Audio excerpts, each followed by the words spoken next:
Hello everyone, friends and followers, thank you very much for being back here with me.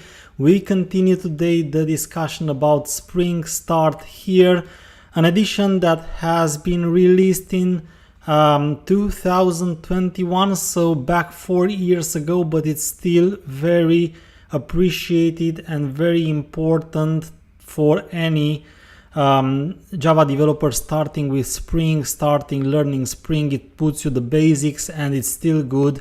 And I'm here back with you to talk about chapter 11. In the past episodes we've talked about the first 10 chapters. Chapter 10 we discussed about how to expose REST endpoints, and here in chapter 11 we will go deep into the main ways to consume REST endpoints. And this is a very interesting chapter actually, because as you will see, as I'm gonna tell you, we have one more option here which didn't exist at the time I wrote this book, but now you don't need to know about it, and it will likely be in the second edition whenever I will write a second edition about this book, and I hope that will happen soon. But this is also important to be there, is the HTTP client. I'm gonna tell you about it pretty soon and put it in these 4 options that how I say a Spring developer needs to be aware of. You don't need to know all the methods by heart.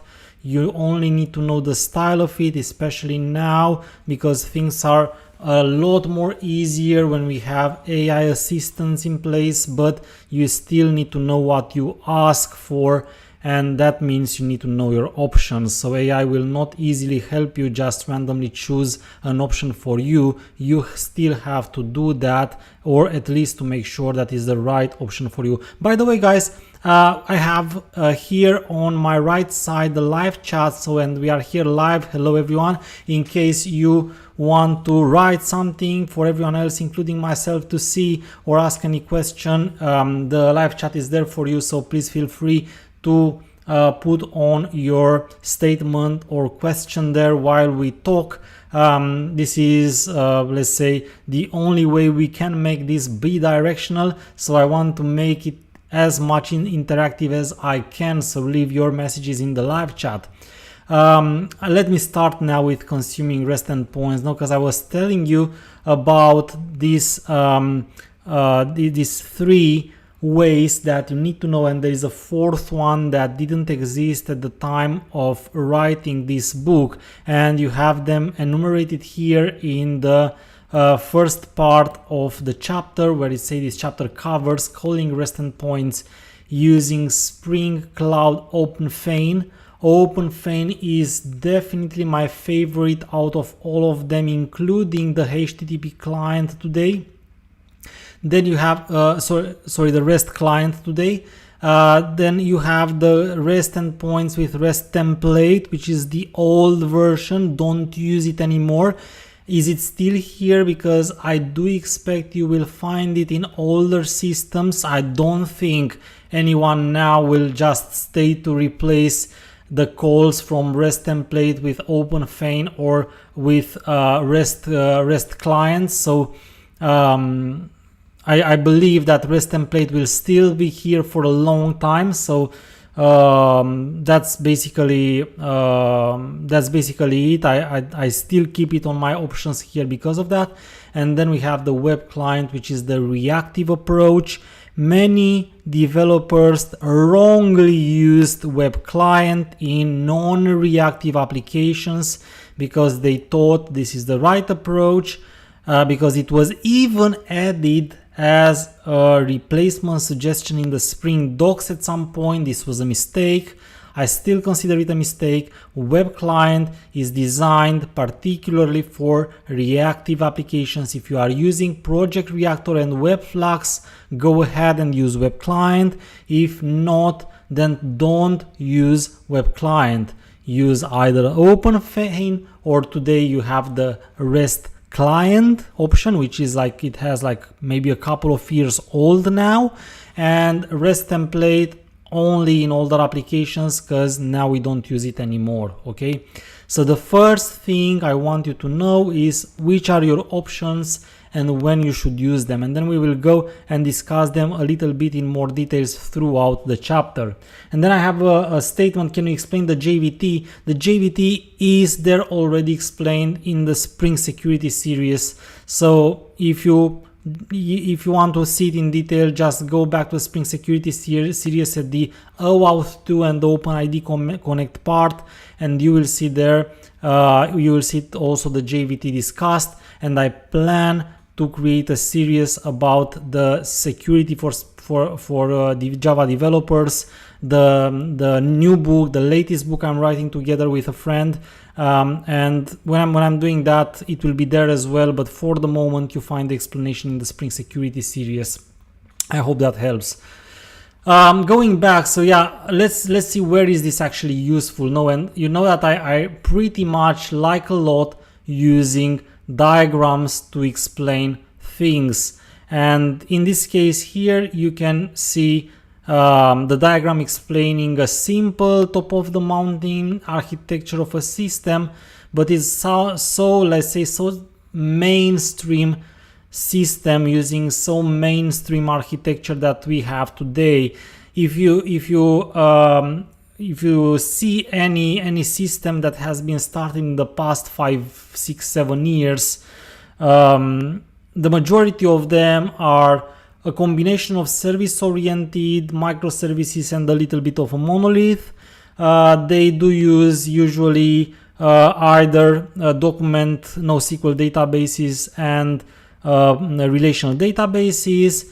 They usually have multiple components. If they are like service oriented, the communication between the services in 90% of the cases is through REST, so it's RESTful APIs.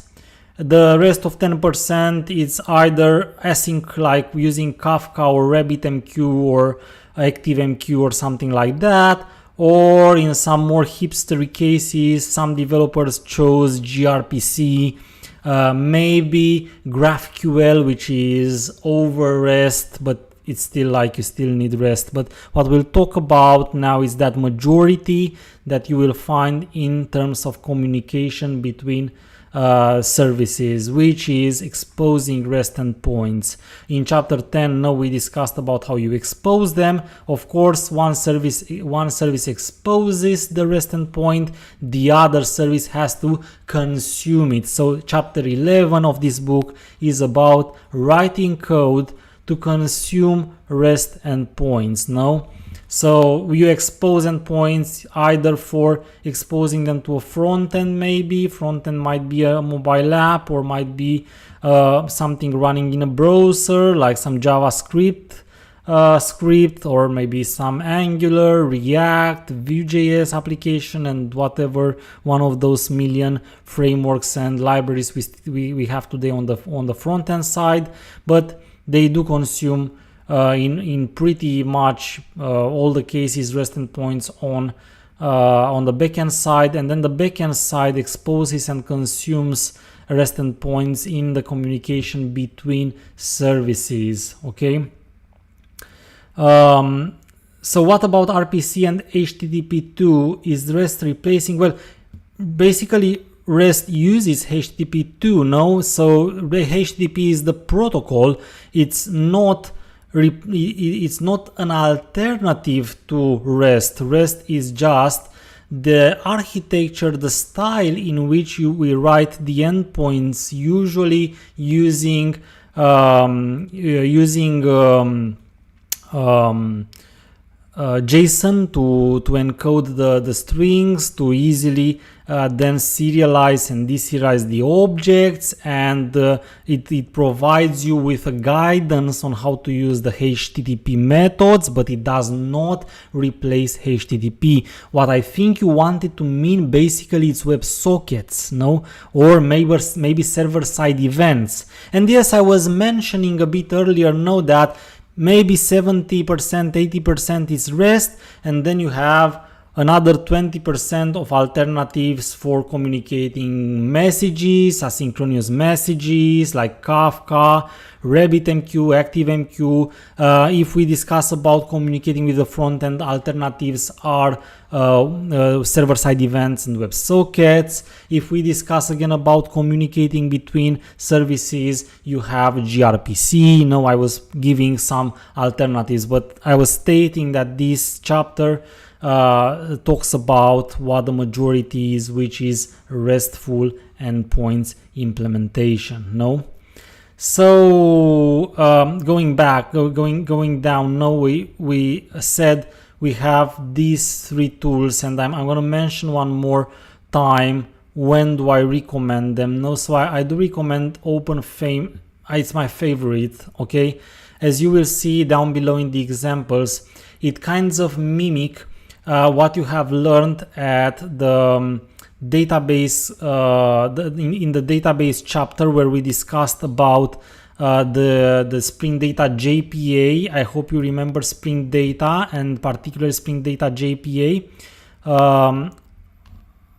Oh no, it's the following. I apologize. Okay, it will be the next chapter where we discuss. Anyway, what I wanted to say is that you will see the same approach with Spring Data and with the REST endpoints. I had the impression that the database was before, but it seems that's actually the next chapter. No, so both these dependencies, the OpenFeign and the Spring Data, whatever of the Spring Data family, JPA, JDBC, MongoDB, whatever, Redis, and so on, they do use the same approach. They provide you with an interface.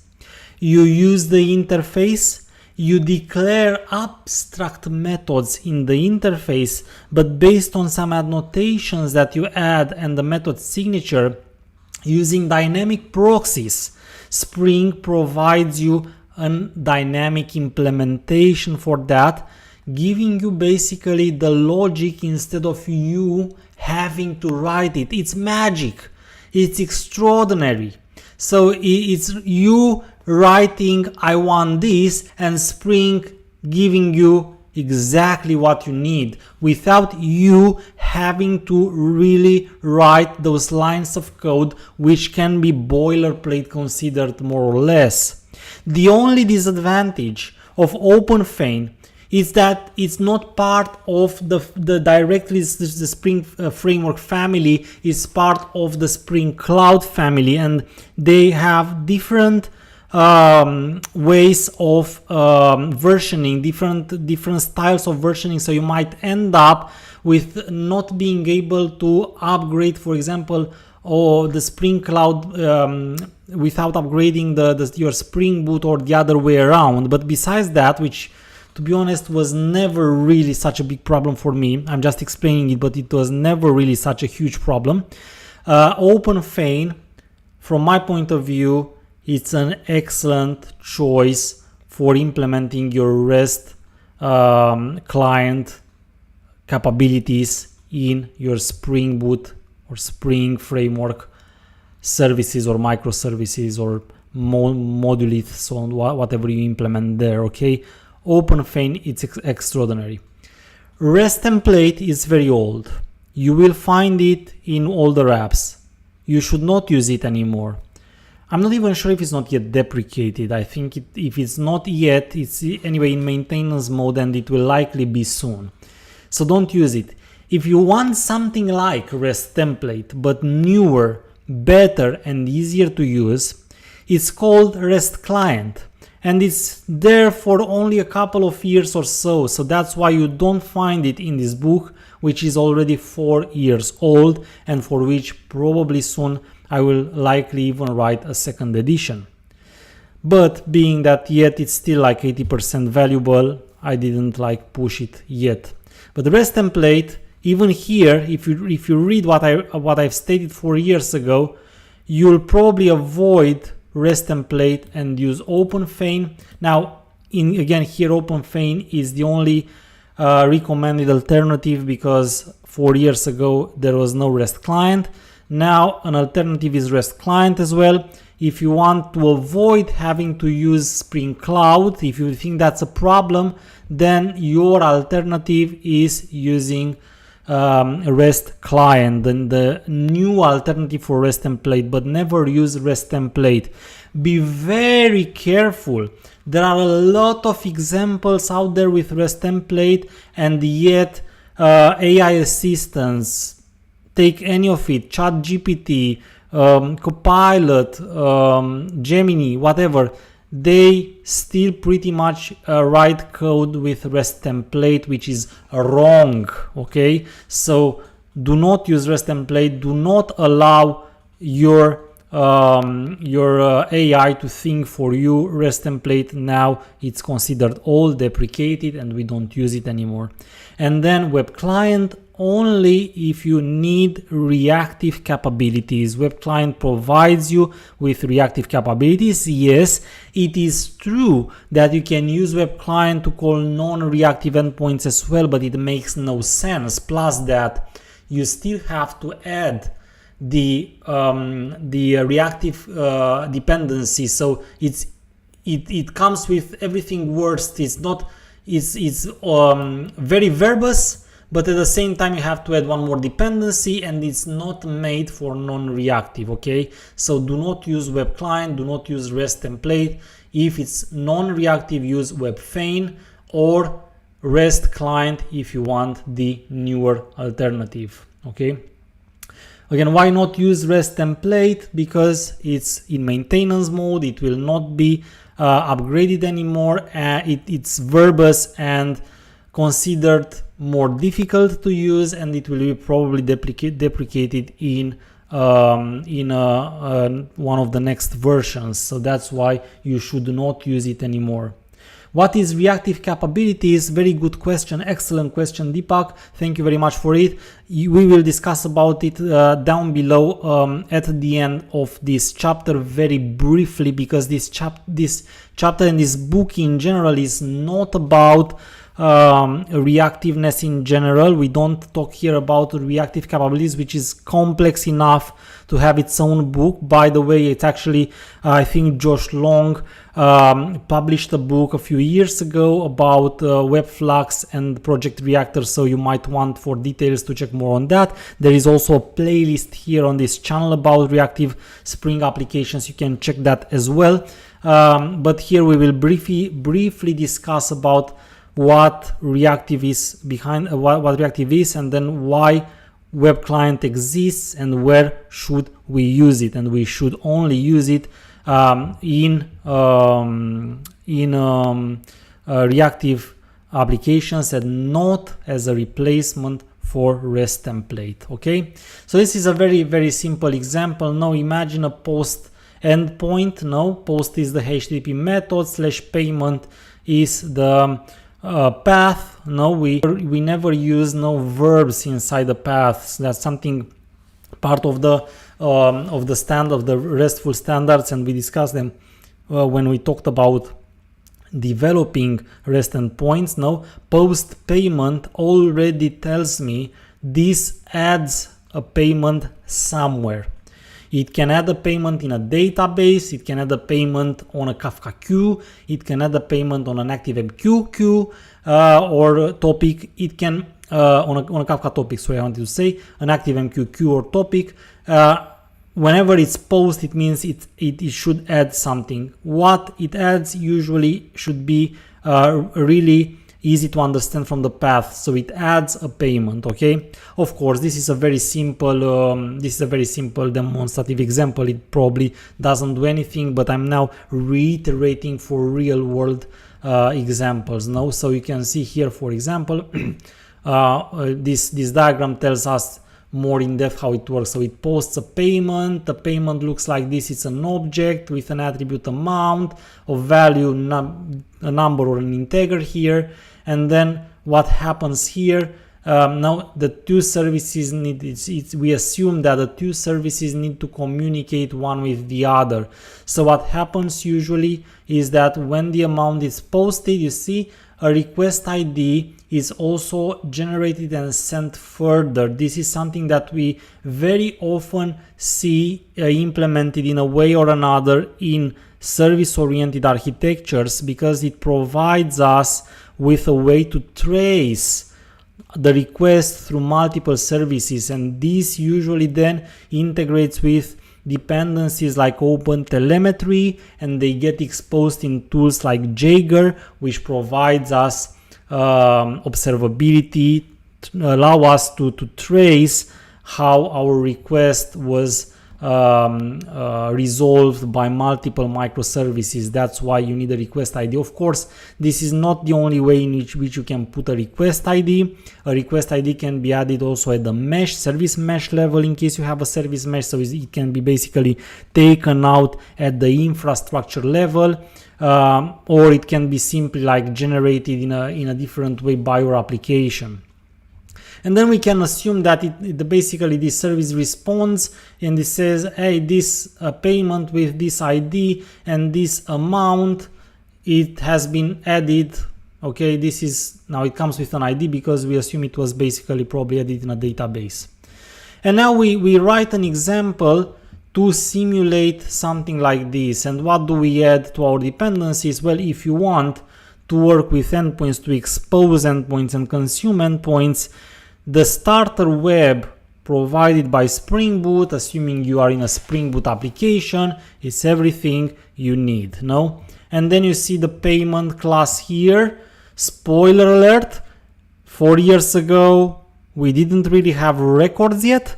Normally now I would say, please write your DTOs as much as possible using immutability. So maybe you can think about, hey, what about writing this payment as a record? Then the answer is yes, likely you'd want to put it as a record. So someone tells, I'd like to build a fully fledged project with you using Kafka, Redis and Kubernetes to learn real-world system architecture in action. The topics, and you could explain, that would be actually a good idea, an workshop. I was actually doing something like full days, live events sometimes in the past. Maybe I'm gonna do this in the future as well, and maybe what we're gonna do is like try to implement some application in the cloud or something like that, maybe even using an AI. Thank you for mentioning it.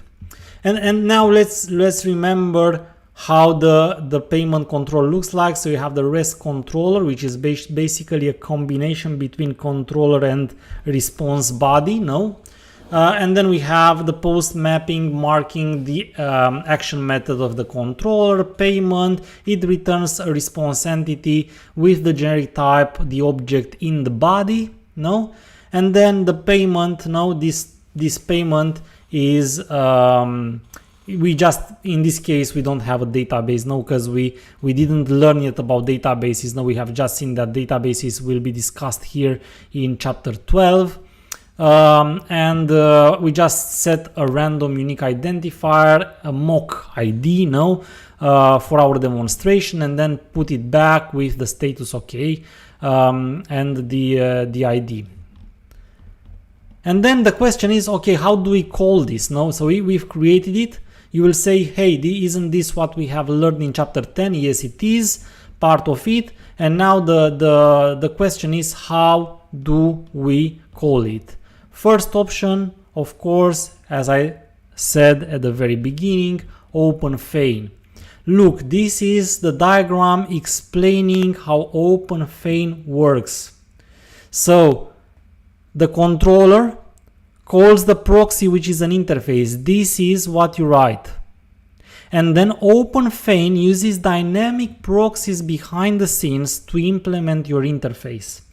And basically it spares you of all the, I would consider it boilerplate code. No, you don't have to write so much boilerplate code anymore. You just write it in a declarative way. Now you declare what you want, and someone magically provides it for you. That someone is the OpenFeign implementation that uses dynamic proxies to give you exactly what you want. Okay, that's that's exactly what happens here. Okay, so this is the dynamic implementation, and this is what you write. Of course, as I was telling you, you cannot use OpenFeign unless you add a dependency from Spring Framework Cloud. No, this is what I've mentioned, if you want, as a downside of this, the fact that you need to combine the cloud family of technologies into your application, which some of you might consider it an over engineering, no, maybe complication of things. But for me, it's like it's a compromise, and it's a good compromise, because as you will see, no, this is how the OpenFeign interface looks like, and this is the only thing that you need to write to implement the post mapping. Okay, you write the abstract method in an interface. The OpenFeign client needs to have a name which is natural. It's a unique name that you have to provide. It should be well named enough to relate easily to what this client is made for, payments in this case. Now we need to link it somehow to what we need. Then it needs to have a base URL. This is the base URL here. As you can see, you can use spell expressions, Spring expression language expressions here in order to get it from either the properties or YAML file, or even from an environment variable, which is very common today. Now you have the Kubernetes config map and everything, you put it there, it somehow gets into an environment variable, it gets sucked into your application, and then you can use it using the spell expression wherever you want in your application and in the application properties. This is great, no? Because why is this needed? Maybe you'll ask me, why should I compare? Why shouldn't I just put it there like a hard code into the code? First of all, because you might change it. And secondly, because you usually change it when you publish your application from an environment to the other. And in real world scenarios, we always have more than just the production environment. Hopefully, please tell me you don't test in production, okay? So you probably have a development environment, a QA environment, a staging environment, a production environment, and maybe sometimes even more environments than this, okay? So then these environments will likely have different URLs, and that means you need to have a way to customize them, and that's why this annotation is intelligently done in a way in which it allows you to put their dynamic meaning configurable URLs or values in general. And then another very good, one thing that I like a lot is that I'm using the exactly same annotations: post mapping, get mapping, request mapping, put mapping, delete mapping, that I'm already using to define the endpoint. Take a look back here. How did you define the endpoint? You used post mapping.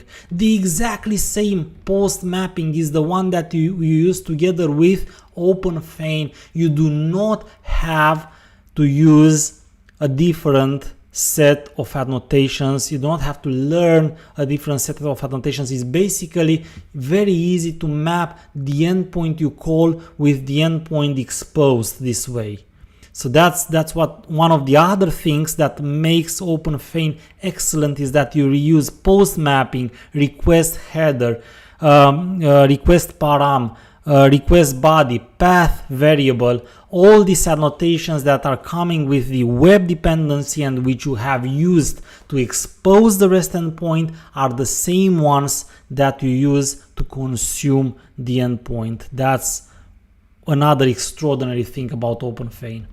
And that's basically it.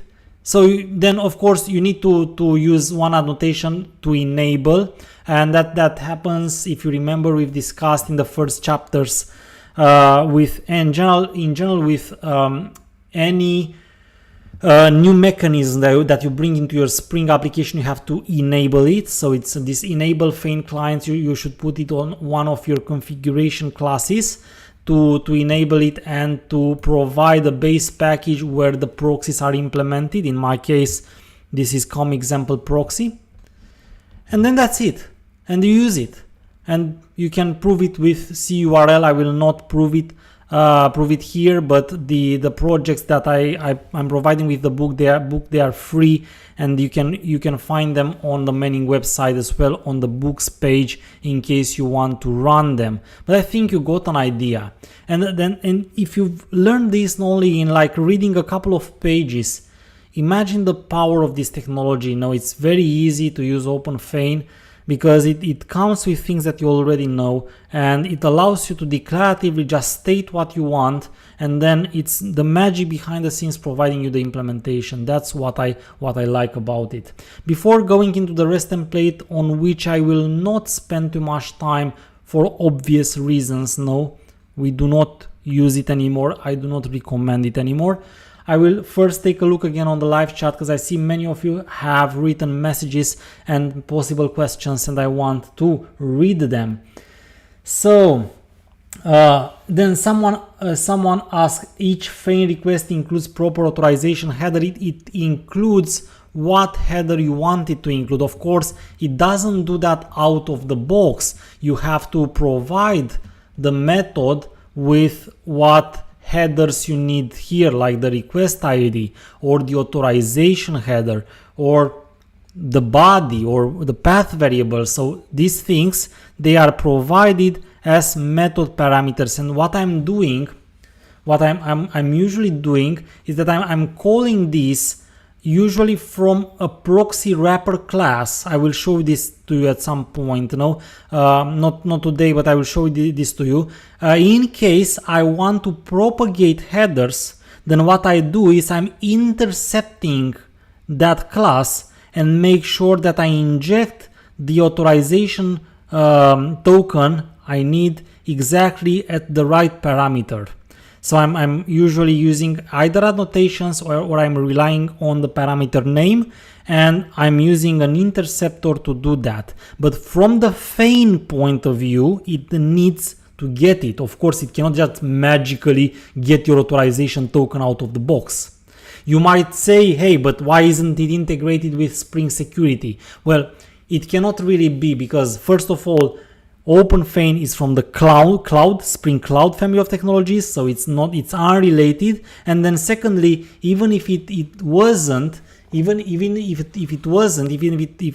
the same family of technologies, Spring modules are made decoupled one to the other, particularly because you do not want to be forced to use them together. So you do not want to be forced to use Feign with Spring Security.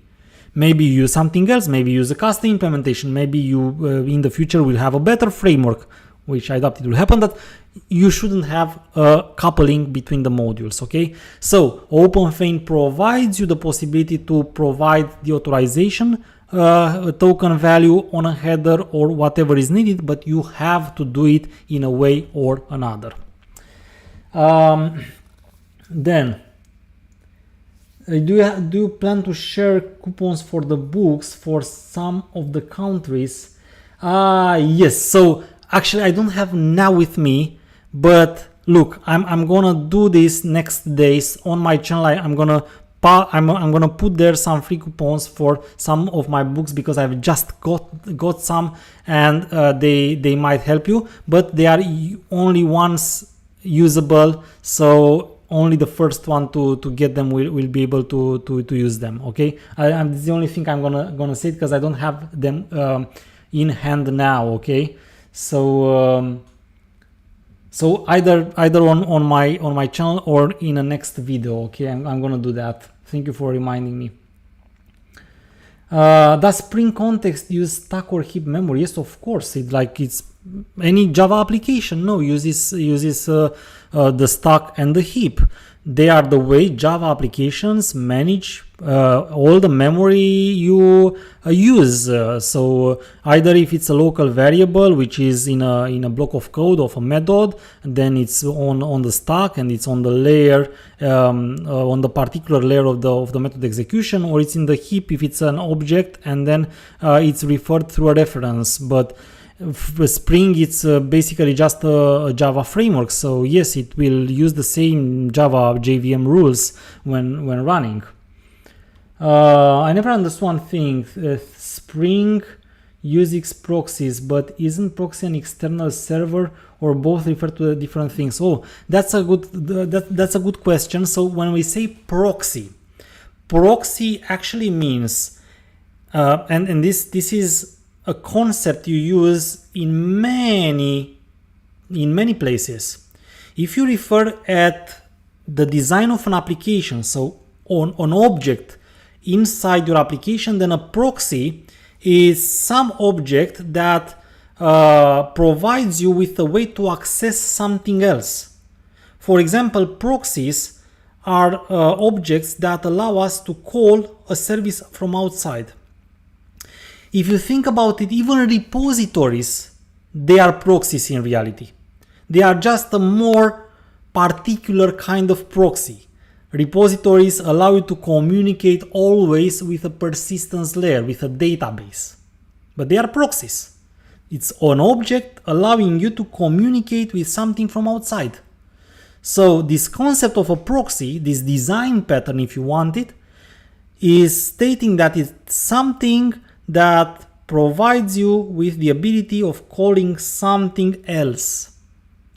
The proxy itself, you find it also in the architecture of a system. You can say that a whole service is a proxy. The whole service can be a proxy to some other system. Say you have the microservice payment gateway proxy, which is the whole microservice is considered at the architectural level a proxy because it is the one providing you a gateway out to the payment service in this particular example I've given. So whenever at a certain layer you think about something that provides you with the ability of calling something external, something else, you name that a proxy. Okay, this is on short this design pattern, which again we find it at the design level, the code design level, but we also find it at the architecture level. So it's a different thing. One proxy is what makes a call to a different service. Okay, I hope I explained this. And proxy object someone tries to explain, which I think is correct. And yeah, I think that's basically it. If there are still questions, you can of course continue leaving your messages in the live chat. RestTemplate very shortly, because I don't want to spend a lot of your time with this. The only thing I want you to remember is when you see it, it either should be an old code or you should replace it. Okay, don't use RestTemplate otherwise. It's a lot more complicated to use. Now this is an example of code. I think I have down below also some example of code. See, it's basically a lot more code. This is the replacement of that very simple tiny interface with OpenFeign. If you want to write it by yourself, then you will have a payment proxy, which is a class, no longer an interface, and then you have to define everything, get the base URL, define your REST template object, and then define the headers, set the headers on the request, send the request using one of the many methods. There are many methods, trust me, REST template provides, and then get back a response which you can finally provide back. You can, of course, you can judge by yourself that this is a lot more code, and it's actually even difficult to use, hard to explain it, and I don't want to spend the time for that. But if you take a look on the class, you'll see how many methods there are with the purpose of sending a request. So that's why what I say is, if you can, first of all, if you can, use OpenFeign. If you want to use, however, something like this, like a more low-level implementation, you can still do that, but not with REST template, with REST client. Okay, the new Spring dependency. It looks very similarly, but it's a little bit more easy to use, and a little bit more efficient, and it's still supported, so you don't have the surprise that you will have to replace it in the near future. Okay, so if you want the low level implementation like this, no REST template, REST client. Okay, and this is basically concluding. And then the web client, which again I'm not gonna spend too much time with it either, because this is not, we don't discuss here reactive applications. They are way more complicated, as I was saying. So for example, chapters 12 and 13 from Craig Wall's Spring in Action. By the way, I think there is already a newer edition, so try to use the newest edition. They do explain pretty well the reactive, what reactive means. There is a whole book by Josh Long about that. There is a full playlist on this channel about that. I recommend you for detailed, go to one of these resources, but just as an idea to explain now the web client, when you have a reactive applications which imply that you only have a bunch of threads behind the scenes, and the threads, they reallocate to another task when they get idle, this way breaking the standard thread per request approach, how we name it, that we have discussed about in chapter 10. When you have something like this, then you use web client. Okay, and to explain better the web flux and the reactive, because I want to do that, I pretty much like this diagram here, this drawing actually, that makes an analogy between a team of developers and the reactive approach. And you can imagine these are developers now in a team. They are working on some task. Maybe this is the Jira board they are using, and you can just in our analogy, each of them represent a thread. In a thread per request approach, which is the normal approach, you remember every time you had a request, a new thread was created, and if that thread was idle because of a call to a database, then it simply stayed idle and it didn't work further until it could resume the existing task. What this doesn't happen in a reactive approach. In a reactive application, which is totally different, it uses a totally different server. No, it doesn't use a Tomcat, it uses a Netty or a different implementation. You can just imagine this way. So someone is working, it gets stuck, but instead of waiting, it just takes another task from the Jira board and works on that. So the thread is not waiting anymore. It just, if it gets stuck because it cannot continue, it takes another task and to work on that, and then it can resume on the one that it was waiting for, but it can as well be any of the other developers resuming it. So it doesn't always have to be that the same task is executed by the same thread. And that's why whenever we use reactive approach, we never rely on the thread name or thread ID that it's working on that, and that's why we never use thread locales for that, because of the same thing, because we do not know if it will be the same thread, for example, retaking the same task, for example, after it gets posted by a database call or an endpoint call or something like that. So it's a different philosophy. It's a different way of writing it. We usually use functional approach to write that. Again, read more details in one of the resources that I have recommended, or on the other playlist on this channel. But just as an idea, so this is how the web client looks like. So very important. It doesn't come out of the box with the Spring Starter Web, with the Spring Boot Starter Web. You have to add the Spring Boot Starter Web Flux. Okay, so this already should ring light a bell in your head. Hey, why am I adding the Web Flux dependency? It's very strange to have also the web and the web flux dependency all together in the same application, because your application should either be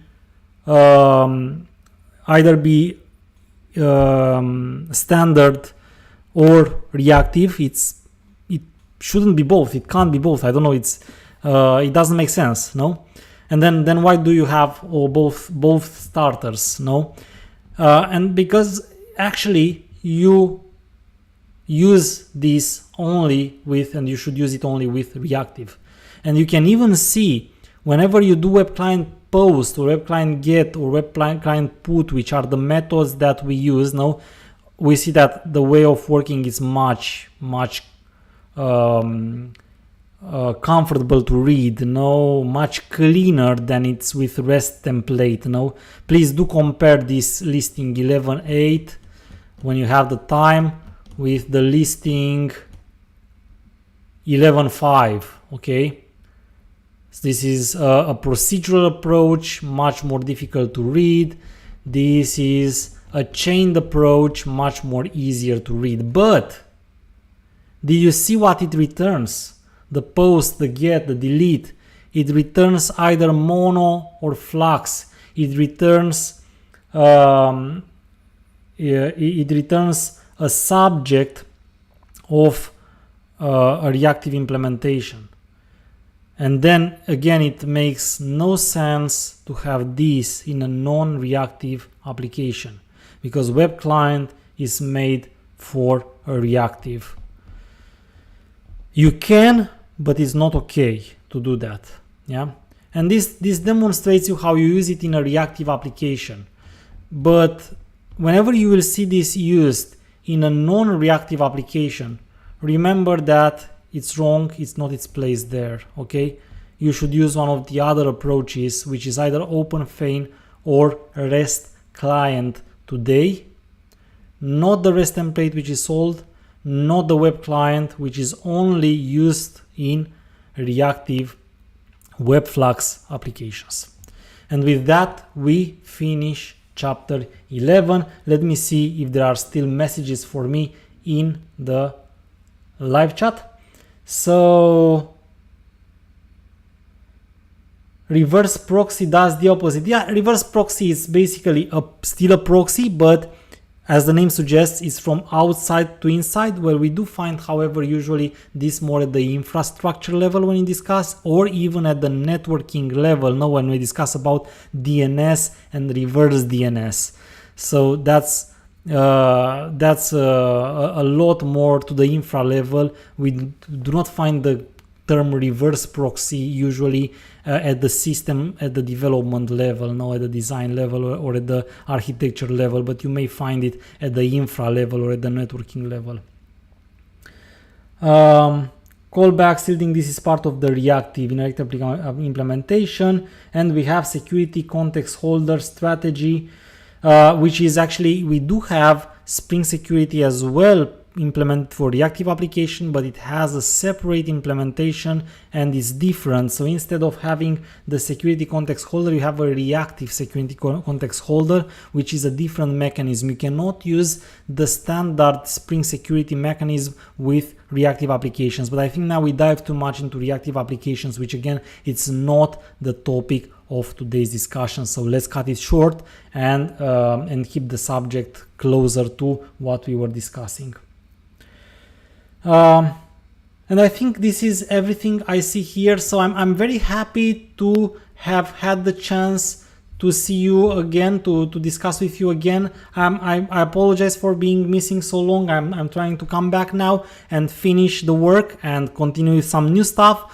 And again, for that, for you being here, this gives me a purpose. And all your messages and everything I get on the social media, which by the way, you can still find me on LinkedIn, on X as well, on Blue Sky as well. All your messages and you being here with me gives a purpose to my work, and I really hope it helps you as well, and it brings value to what you do. Now we have to close it today. And until next time, I'm waving goodbye, and as usual, I'm wishing you a very good time to study further. See you next time.